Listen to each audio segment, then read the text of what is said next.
Welcome back to Have You Heard, the social media podcast where we tell you everything you need to know about social if you work in digital. And if you can't be bothered to scroll, we can tell you what's trending as well. For those of you that don't know, we are the Social Shepherd. We're a global social media agency. And today I am joined by two of our team members. I'm Zoe, the other Zoe. I'm Katie. So we've got our two social media directors here with us today. The dream team is on the podcast today. Zoe squared plus Katie. Yeah. Cool. So if it's okay with you guys, we'll get stuck in straight away to industry updates. I've really annoyingly written my updates upside down on these cards. So for anyone watching, sorry. Instagram sticker updates. We'll kick off lighthearted. So we've got 4 new Instagram sticker updates. We've got add yours with music so people can reply. We've got the Polaroid where people have to shake it and a Polaroid appear. We've got the real sticker so people can send a DM to reveal what you're actually trying to show there. And we've got cutout stickers as well. So they're not going to change the world, but there are some interesting updates in there. Have you guys had a look into these? How do you think brands are going to start using them? Yeah. I thought I like the reveal one. I think that one could be quite fun. I could see us having a lot of fun with that. The only thing about the reveal one is that you don't have, it doesn't have to be a specific DM. It can be anything. So it's like, I don't think I've quite got to the point. I'm sure that will be the next stage where you have to say a specific thing to get access to it. So someone could just send you a full stop and then it would be revealed. It would reveal, yeah.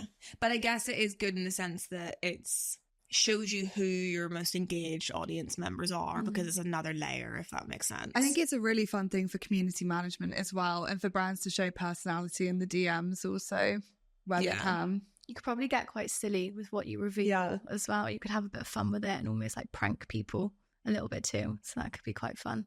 Nice. I thought the Polaroid one, I thought it was a bit ugly. It is a bit ugly. And I was just going to say, like, with the aesthetic stickers, so like your Polaroid and your cutout stickers, like, are Instagram stickers even cool anymore? Like, people don't really use them that much. No, I haven't ever used them on my Instagram stories. Personal. I use cutouts in my notes for holiday outfits. Okay. And I'm planning my outfits out and I need to remember what I'm packing, making sure I'm efficient. You're one of those. And I'm one of those. I'll put my cutouts in my notes, but I'm not about to start using it on Instagram stories. I'm too lazy for that. Well, I guess there's a different relationship there with what you're doing with your notes and what you're publicly putting out there for people to see. I guess it's just an aesthetic thing, isn't it, really? Like, we kind of go through these waves of what consumers want to see on social, and emojis are kind of lame a little bit sometimes, depending on how they're used at the minute. I guess, like, cutouts is given very much like collage, mood boards. Is that really a thing? It's given like 2013 and stuff. Yeah. I have seen a lot on TikTok actually of like wallpapers that you can save and download, which are kind of giving like mood board collage vibes. But they're very like aesthetic and yeah, I don't know. So maybe it's making a comeback, but I can't see us using cutouts for any of our brands on Instagram stories. I wonder, like, the team sat around at Meta, like, how do they just decide we're going to come up with these stickers? They feel a bit random sometimes. I don't think they're very Gen Z though, are they? Do you think? No. The only thing that is cool about the Polaroid one is the fact that you've got to shake your phone to make it appear. It's also a bit random. And the reward of the Polaroid at the end after shaking your phone is not great, is it? Like, no, sure. But I guess what they're trying to do is I think it automatically puts like a vintagey filter on it, but it's clearly not a Polaroid, so that's what makes it uncool in a way. Anyway, we'll see how that does. Next update is that Meta have enhanced how you can utilize AI for ads. So having a look at this, basically there's 2 different ways that you can do it. One is kind of like Canva AI or any AI tool out there. You could be like a cup of coffee, like with the coffee beans next to it, and you could like build an image out of AI, but you could do that anyway and just download the image and put that up as an ad. The more clever thing that they've done is if you put like a lifestyle image up off an ad, it will then make other variations of that lifestyle image based on AI. So I guess that's quite cool in a way. I guess the one thing to caveat at the minute is that all AI looks very AI.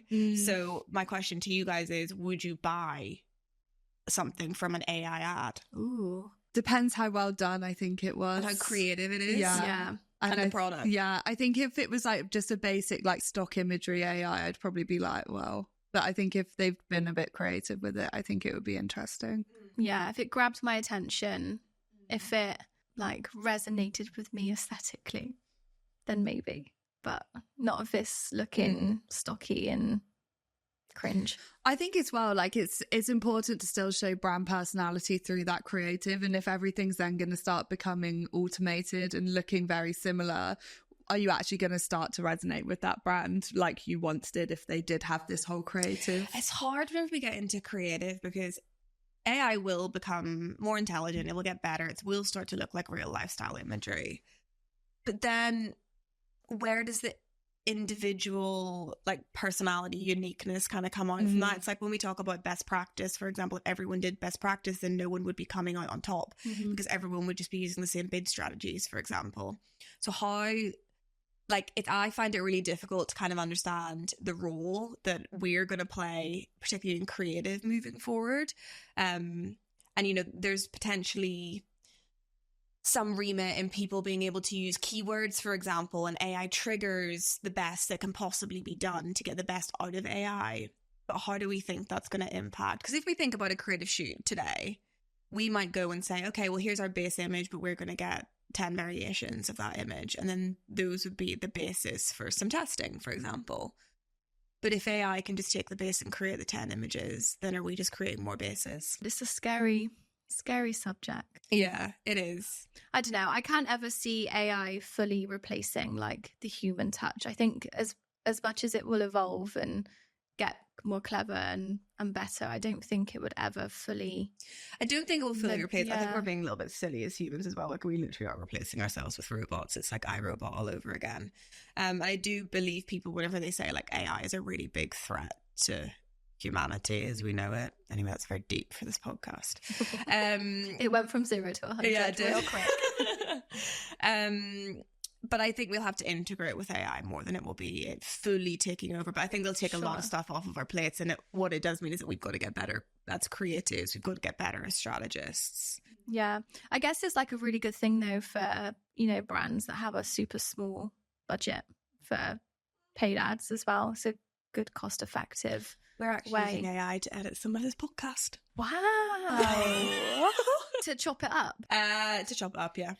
You put it in and it tells you what the most relevant points are based on what's trending online, and it gives you a ranking for it. Wow. How clever. So that's a helpful part of AI. I'd actually quite like to see that. Okay, well, I'll show you. After this, I'll show you. Is this the first one that's going to be used on it as well? No, we did the last one. Oh, how did it perform? Good. Is that the one that you... Yeah, it picked up on TikTok. Yeah. She had a 5 minutes of fame. Thanks, Katie. Maybe we could have another 5 after this one. 15. Multiply it by 3. Okay, cool. We've got to get into the TikTok ban. Just going to be an everlasting topic until they come to some kind of resolution on it. I think, so basically, TikTok have put legal action against the US government, Senate. It's all a little bit complicated. I mean, we're English. We don't have any of the American terminology. Basically, it's they're saying that they can't do it, basically, because all the issue that the government has with TikTok is the fact that it could be used to promote sort of like Chinese political parties and arguments. And what they're basically saying is, well, all social platforms could do that, depending on where they were from. So they're saying that they can't do that, and it goes against kind of like the constitution and everything like that. But the interesting thing is that they're having a bicker around the technicalities of what's actually happened, because TikTok keeps going down. They are trying to ban us, and the US government is saying, we're not trying to ban you, you just have to sell. Like, we don't want to not have TikTok, we just want it in our own hands, basically. So they're having a bicker about that, and then TikTok is then going back and saying, well, you are trying to ban us because what you've asked us to do is sell to an American company in 270 days, and that's not physically possible from a financial perspective, from a logistical perspective. And to be fair, to sell a company such as TikTok, that would probably take quite a long time to go through. So That's the update. Has anyone got any thoughts? If not, Put it to the people. put it to the people. I mean, that would suck for Americans if it did get banned. Yeah, I don't think it will, to be fair. I think they'll come up to some. It's good. Yeah. They've done this with all of the platforms as they've kind of risen. There's too much money involved, and like they're not going to ban it, surely. Yeah. I think with this legal action, whenever you tend to back and forth, it tends to extend things out anyway. So we'll see what happens, but that's a little mild update. But leading on to that, TikTok have actually released some new updates about TikTok discovery and how people are using the platform. I guess they're trying to establish and communicate more about the underlying broad value that the platform has.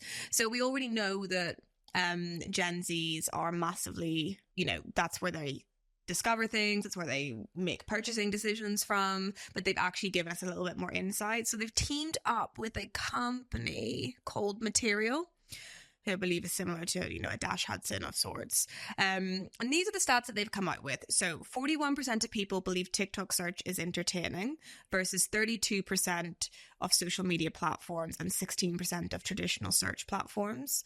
28% of people believe TikTok search is authentic versus 25% of social media platforms and video platforms and 21% of traditional search platforms. And 25% of people believe TikTok search is concise versus 19% of social media and video platforms and 15% traditional search platforms. So I guess that's the consumer's perspective on it. And then if we go actually to the stats that they have released, I'm just going to zoom in because my eyesight's not that great. I'm aging slowly. So weekly TikTok users are 1.3 times more likely to say ads on the platform lead them to discover new products versus brands versus ads on other social/video platforms. So people are basically saying they discover more products on TikTok. We would probably say that we agree. 100%. It's no secret that I buy a lot of things through TikTok. I think as well, because it is that UGC and that native format that we're looking for on TikTok, that's probably why people are more open to discovering new brands and new opportunities. I think the discovery element of it feels more authentic too, and we're seeing this because Instagram are actually trying to copy TikTok in the way that the algorithm works. So we've ended up in this space on TikTok where every single account is only as good as its next post, because you could have an account with 0 followers, and if you put great content that's algorithmically friendly, you can get 2 million views on that overnight. Now, obviously, the longer the time you spend on the platform, so if you've got a feed full of content that has really strategically written thumbnails so people know where to find specific bits of content, you're going to be performing better whenever your content reaches 2 million views. But equally, you could have an account that has 3 million followers but gets 2 views on a piece of content. Probably not 2. We're talking like 2,000, for example. But it's very much everyone has a chance on that platform. And yes, it's become more saturated, but it works very differently versus Instagram, where even looking at how content is seeded on Instagram, for the first 3 hours, it's only seeded to your followers. And then the algorithm currently basically reads how well is that sat within your existing follower base and then pushes it out to new audiences. So we talked about it last week on the podcast, where Instagram is trying to make a move where your follower count has less of a say on how well your content performs in Reels. But I would suggest that the way that they've built their algorithm has a massive part to play in the discoverability element, because people are seeing new things more than things they just follow. Yeah, for sure. And I think it comes across more relatable, more authentic when you come across those creators that aren't super polished or have like millions of followers as well, and you put more trust in them and their kind of recommendations as well. And yeah, I think that has a big part to play. I think as well, like the relationship between the Instagram Explore page and the FYP, for example, is very different. Like when I open my Instagram straight on FYP, I don't know about you guys, but on Instagram, I go straight to my following feed first before I go to my Explore page. So it's just, there's a completely different relationship there. Like, I never really go on my Explore page. Neither on Instagram. I'm getting married, so I use my Explore page. I ever wonder if it will return back to non-wedding things. It scares me. I don't want to look at it forever. It will, because I went through a phase of when you used to send me baby chick and baby cow videos, and I didn't ask for them. She would just send them to me, and then my whole explore page would be like furry friends. So I send people at work, like, I send Lucy bunny videos. I've never got any videos. Well, we need to build on that part of our relationship. We're not friends, clearly. We are fine. I'll send you a cute animal video. But yeah, it's interesting. And you sent me puff. No, horses on like steroids. They were like these giant. So this was trending on TikTok not that long ago. It was like these like monster horses, like next level. They were beast mode. Yeah. You find that on your TikTok? That's what I thought. I didn't even reply. I was like, this is getting weird. No, honestly, these horses are hench. Yeah, like they. I'll show you. It's actually quite disturbing. I didn't want to like it because I didn't want it on my For You page. Another stat that they've put out to sort of echo this is 45% of users continued searching for more information on the platform after discovering something. And that is true again. And that kind of goes back to my point about having your SEO sorted on the platform, because your content can last for longer on there, and having your thumbnails correct on things. You know, I think this is actually quite true as well on Instagram for certain products. Like if you were looking for a makeup artist, or if you were looking for like, you came across a specific fashion brand, for example, I do think whilst they're saying 45% of users continued searching. Okay, so they're not saying they're searching any longer on TikTok than they would be on any other platform. It's just saying that 45% of people do continue to search. But I think people would search for different things on different platforms. 100%. That's what I was going to say, because I wouldn't, if I discover something on TikTok, it's very unlikely that I'd stay on the platform to discover it further. I would go to other places. Oh, see, I'd stay on the platform I found it on, most likely. Really? Yeah. Interesting. Why? Where would you go after? Like, I'd either go to the website, I think. To Google. To Google. You're like a young millennial. I don't know. But also, like, I'm looking at lots of home stuff at the moment. So then I would probably go to Pinterest, or I would go to the reviews. Yeah. So, like, I don't know. I think it depends what it is, like you said. Yeah. Whereas I'm looking at like makeup artists for weddings, so I'm going to go to their Instagram, go to their tag, see who they've worked with. So it very much depends on what industry you're in. Whereas something like, I don't know, like what type of brand, if you discovered it would be your TikTok first brands, like your hair syrups and stuff like that, and like your By Ellie brow gels. Yeah. You would stay on that platform if it got served to you in that way, but they would have to be quite saturated in that platform, I would probably suggest. If I was going to make a big purchase, I wouldn't make a big purchase based on TikTok alone. I would then go out to other platforms and do my research elsewhere. I feel like there's a little bit of work for the platform to do in terms of being considered as validating enough for higher purchase items. We spoke about that on a previous podcast as well, just around like trusting the sources a little bit more through like TikTok Shop and stuff too. But it goes down to that last touch point, doesn't it? You will buy a £7 brow gel in compared to God knows what am I buying at the moment. Well, it's like everyone's saying Gen Z broke the marketing funnel, so it's not a funnel, it's a loop. No more triangles. Oh, interesting. Yeah, we'll touch on that in another podcast. But yeah, I think consumer behavior has just completely changed. But I think it's good. Like, we've got such a plethora of information at our fingertips now, but it's just who can be the loudest and the most credible when people are making those purchasing decisions. Then one more from them. So 29% of users came to TikTok specifically to search for a brand or retail account on the platform. Thoughts? I do actually. If I'm going to buy something, I will search it, like a dress. I'll search it on TikTok because I know it's a video first platform and I'm going to see it moving. Yeah. Like where I maybe would have previously gone to YouTube to watch like a haul to see someone review the quality of it. It's quicker for me now to go to TikTok. I'd go on there to listen to reviews of stuff as well. I've done that recently with like a lot of skincare bits too. Like they tell you how it is. So if something's not... They're savage on there, to be fair. I think one thing that TikTok does have a challenge of doing is, remember we went through this phase on Instagram and we're still in it, to be fair, where all of the UGC just feels so inauthentic. I think there is a job to do there on TikTok and keeping it as authentic as it possibly can be. It's way more polished on Instagram, isn't it? Yeah. It is still Instagram versus reality, whereas TikTok's more your reality. Yeah, true. But that kind of contradicts the fact that more people watch TikToks than they publish TikToks themselves. So there is a slight bias in there, because you're probably going to be a specific type of person to be actively posting, hey, I bought this is my review type thing, as opposed to like there is a biased view on there, is what we're seeing. I agree.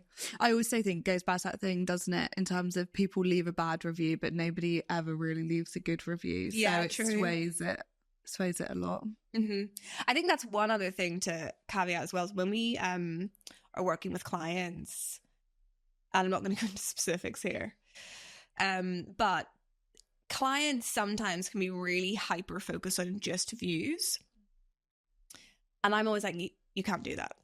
Why? Because you focus on views, you go into the comments. The reason it has so many views is because the engagement rate is so high, because everyone is slating the product. That is not good for your brand. Do you know what I mean? So I think there's actually, sometimes people get a little bit like glossy eyed and just go, oh my God, 2 million people have seen my piece of content. Okay, but what's the long-term impact of that? If 2 million people see that, go in the comment section and see you being rinsed, that's not having a positive impact there. That's a bit of a side note. Not actually very relevant to what we're talking about, but interesting. Another one that I really quickly wanted to discuss that I didn't give you guys a heads up on at all was Reddit. So Reddit became publicly traded not that long ago, and it's actually performing really, really well, better than people thought it would. And I was doing a little bit of research into how they plan on further developing the platform. So are you guys Reddit users ever? Never. It is like, when people are, I see a lot of people go to it for financial advice. Jack would use it a lot. I feel like, and I don't know if it is. Yeah. The boys love Rob it. Stafford. It's quite a male, I see. like the way that those communities kind of work and stuff. If it continues to grow and people continue to use it, what you do have is a really good opportunity to kind of double down on interest and contextually based targeting, because people are part of these like really tight-knit communities. And, you know, in theory, if you're keeping your advertising in the platform and be able to say, well, I want you to have been active within these forums or viewing these specific forums or these specific trends, they're getting billions of search queries on a monthly basis. So it just feels like such a missed opportunity. The way that we've seen TikTok grow so much through search, we could see the same happen on Reddit, particularly if it keeps growing in users and people keep sort of going to it for more advice. I guess their long-term goal is to have it be more of a commercially viable place for brands to discuss. So, you know, they're at the minute trying to test out a mixed feed. So it's not just going to be text-based posting and comments. I don't really know how that will work. We've got a lot of mixed feed places, but I guess Instagram, they're all actually quite separate. Instagram and TikTok are obviously quite similar at the minute, you know, with image and video, one's higher on other than the other. Threads, text. You can put video out on there, obviously, but it is predominantly text. Pinterest is image-based. We actually don't have a fully mixed feed platform, I don't think, personally, but you guys might have different views on that. Like, do you watch videos on Threads and X whenever you... I think back in the day on Twitter when it was popping off, but now probably not. I don't enjoy Twitter. I find it a very negative space, and I don't like scrolling through and then the videos automatically play, and you can come across some very insensitive content on there, and I don't like it. Oh, Katie. Katie's showing me some videos on that. Katie on a daily basis. I don't like Twitter. I think it's horrible. Fair, okay. Thoughts on Reddit? Do you think you'll get involved? No. It confuses me. No. I don't know if I'm being silly, but when I go on it, I just get confused. Yeah, no. I think it's hard to use. I've never been on that. Right, okay, we're going on Reddit after this. Okay, we're going to look at AI editing and Reddit. But fun fact that only 10% of advertisers actually accounted for a quarter of all of Reddit's ad revenue in 2022 and 2023. So there's a lot of work for them to do there, because that is not a lot of advertisers accounting for a lot of your revenue. So we'll see. We'll see what happens there.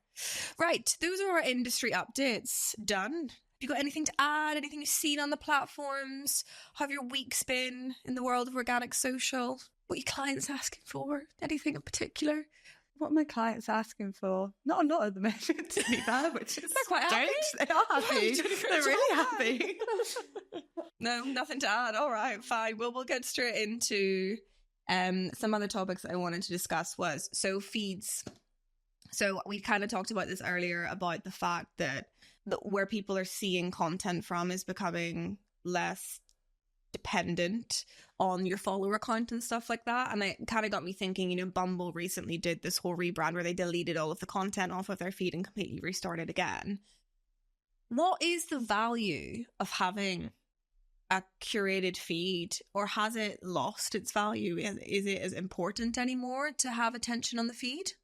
I do think, going back to what we previously discussed, it is that storefront for a lot of brands, and it validates a brand, I think. So I think it's really important to have a presence and to show up in that way. So do you mean like actually having your own? Yeah, so I guess whenever you think of feeds, if we take Instagram, for example, like a feed, so you've got posts on your account. Yeah. So you'll have like the odd fashion brand that will, like, every season they'll completely wipe their feed and they'll relaunch it again with like edgy stuff like that. And then Bumble, for example, where they've just wiped all of their previous stuff or archived it and then they've completely redone it again.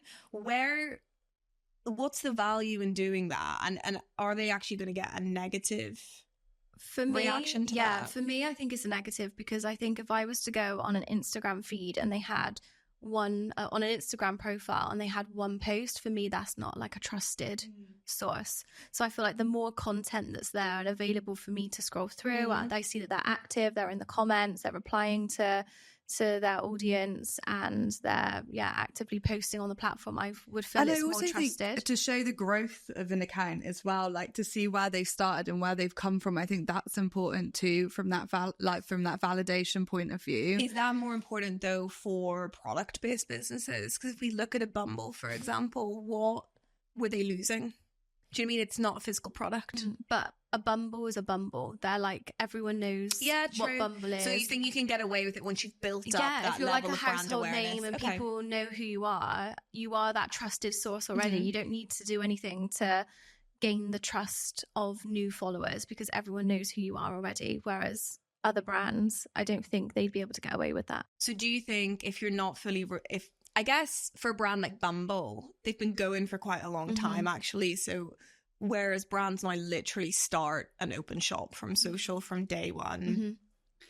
I'd like to know the strategy though behind Bumble doing that. They like, what is it to gain hype, to create a brand new feed and a mix of relaunch? social and PR, to be entirely honest, because the whole thing was but being exhausted, like women being exhausted, having to like date, and like they had some really funny posts on there and stuff like that. So I think to me it made sense what they did, but it's also really interesting, like if you did that, I guess a brand like that, the content that they could be posting would be like dating tips, like how to get through this. But did they get more value from the PR that they got off of it? Exactly. In comparison to that? It's also very different to a fashion brand that's posting like affordable t-shirts at $30 or £25, for example. It's very different in terms of what you're going to be doing. So yeah, I guess it was just a conversation of, are feeds valuable? It's also very much a Gen Z thing as well. Like my sister will wipe her feed. I know. I feel like millennials would just never. Like I've still got photos from like 2012 on mine. Lol. What about on Instagram? Sorry, on TikTok. So to me, I've, in some of the stuff that we've been doing across different clients, I've really, really started to see the value in having thumbnails and contextualization up front in those videos and stuff like that. Because I think, particularly myself, if I find something and I go to a feed and I actually can't see what the video is going to show me before I watch it, I'll just be like, oh, this is too much to digest. I'm going to come off of this. So do we think that same strategy could be applied in terms of deleting on TikTok, or would that just be like, do not do that? I don't know, to be honest. I think, again, if I went from a brand perspective to an account and I saw they didn't have any videos, I'd be like, what is going on here? But what if they just launched 12 videos that were like aligned with a new campaign type thing? Personally, I think it works for Instagram because of the aesthetic nature of the platform and you can get away with it. I think on TikTok, unless you have done a full rebrand and you've gone from like your identity is completely changed and you were like posting all of this stuff that really just doesn't resonate with what you're doing anymore. But then would you be better even to start a new account from scratch because of the way that the algorithm works? But then on the flip side, people don't really click on profiles as much as they do on Instagram. That's so maybe in that sense, it's less of a big deal because people aren't more likely to click on to your actual profile feed because you're so used to scrolling within your FYP. It would have to be something really engaging for me to come off of that and go into someone's profile. Personally, I don't think it makes sense for people to do it on TikTok, but I can see certain brands getting away with it on Instagram. I think it makes sense because I think SEO value is really important on that platform. And when you spend time trying to rank for specific keywords and stuff like that, I don't think that makes any sense. It would be like an SEO, someone that works in SEO going and deleting all of their like best performing blogs. Why would you do that unless it's completely misaligned to your existing strategy, and then you may as well start from scratch all over again. Next up is followers. So a client comes to you both, says they have no other goal apart from they want to get 500,000 additional followers in the next 6 months. What questions are you asking and what are you saying to them? Red flag. That's kind of red flag. Yeah, it's the to be fair, we get it quite often, but then it's our job to make sure that we're educating those brands and those clients as to why that's not a solid objective for social. I guess it's great having 500,000 followers, but if they're not engaged, you have a really low engagement rate and you're not actually resonating with that audience or reaching, a good percentage of that audience, then what's the point in posting it? So for us, we see the value and in, focusing on building and fostering a community and making sure that you're increasing those engagement rates rather than looking at like vanity metrics like followers. However, kind of back to what we just mentioned then, from like a trusted perspective, I do think that an objective of increasing followers in some circumstances is important to help with the trusted, vibe of the brand on social, but I don't think it should be the sole objective for something. I think it's really, really silly whenever brands do that. And I think it sounds awful, but you can like really tell, like whenever you're speaking to your clients and they're like, we know this is really stupid, but our CEO or our CMO just really wants to go onto the account and see that we've got loads of followers. Like, that's just so silly. Like, someone's got to have a chat with them. I think the thing that we've also sort of got to get people shifting towards is, again, followers actually don't mean that much on your overall viewership on the platform. Now, what it does indicate is that the content that you're putting out to people is giving them so much value and resonating with them so much that they want to stay in touch with what you're talking about. So it kind of it indicates community growth and how you're resonating with your target audience realistically. But I think people need to start viewing it in a different way. Yeah, and I think behaviors are changing as well. Like, people aren't following brands as much as they used to, especially of something like TikTok. If you like a brand's video on your FYP, that's going to come up in your FYP later on anyway. So you don't need to go through all the effort of going onto their profile and actually following them.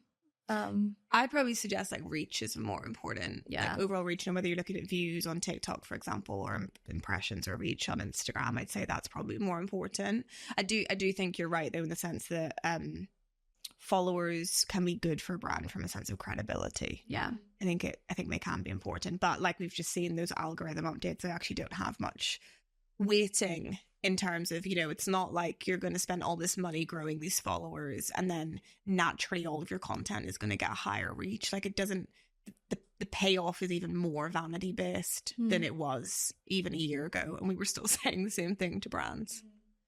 Cool. And then Met Gala, our fun topic off which we started to talk about before the podcast, and then we had to quickly zip it.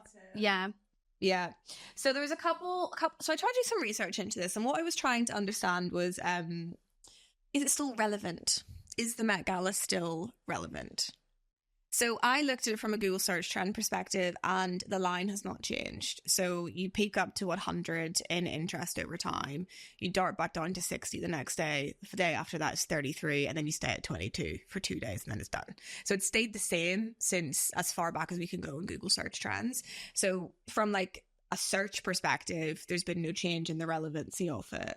But it'd be interesting to understand from your perspective what you're seeing in your communities. I've got two views on this. So my personal view, which is I love the Met Gala. So every year I'm actually so excited to wake up the next day. Do you stay up? I didn't this year. Tired I was girl. tired. I had to work the next day. I got to go school night. I got to go to bed. But I have done in previous years, and I just love.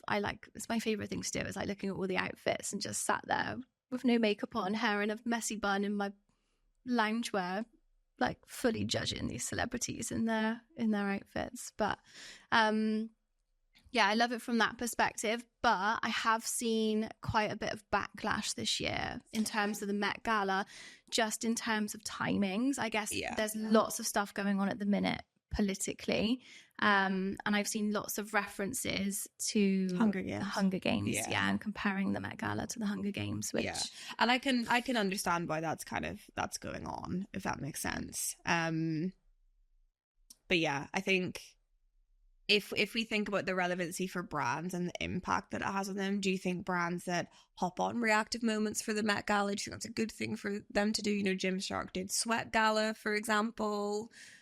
Yeah, I guess so. And we were looking out for reactive opportunities for our clients as well. And if it fits your client, then yeah, why not? But again, it's going to be a very short-lived reactive moment on socials. Interesting. The other thing that I want to talk about, which I didn't actually realise, was who the social platforms took to the Met Gala. So let me just get my little list up. So did you know Cardi B, Angel Reese, Tyler, Coleman Domingo, Kylie Jenner, Eva Chen, Jonathan Bailey, Charles Porch, Emily Ratajkowski, I don't know how to pronounce her name, Raul Alejandro, and Erica Badu were all guests at Instagram's table, which I did not know. So they've all done a little Instagram picky together. So this is the Instagram Met Gala class of 2024. I actually really like that. It's a cute pic, isn't it? It is a cute pic. Did any other platforms take anybody? Yes. So TikTok did a lot around the Met Gala. So they had a creator watch party. Katie thought that Tube Girl went to the Met Gala. Yeah. Imagine. On the tube. Well, she was getting ready for the Met Gala. So Zoe put me in my place. And I was wrong. They had a TikTok creator watch party, and they had Chris Olsen, Tube Girl. But she got on a plane. Yeah, but they were watching the red carpet arrivals in real time and celebrating memorable fashion moments together. So they were hosting that.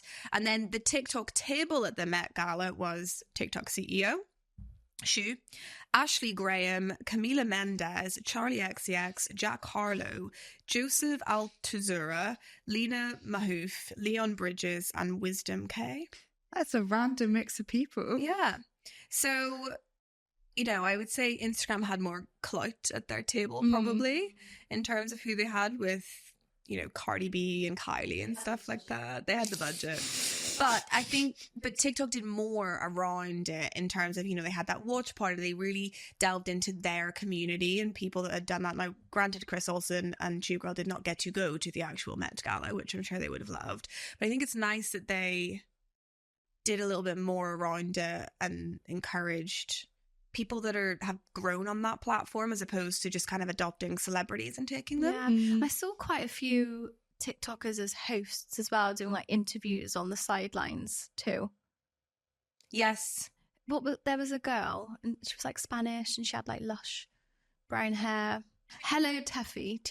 Hello Teffy. I didn't see that, to be fair. Tell us. 1.7 million followers, and she was on the side and she got to interview Charlie XCX, Anna Wintour, and the one I saw was with Jeff Goldblum, and they were like flirting with one another.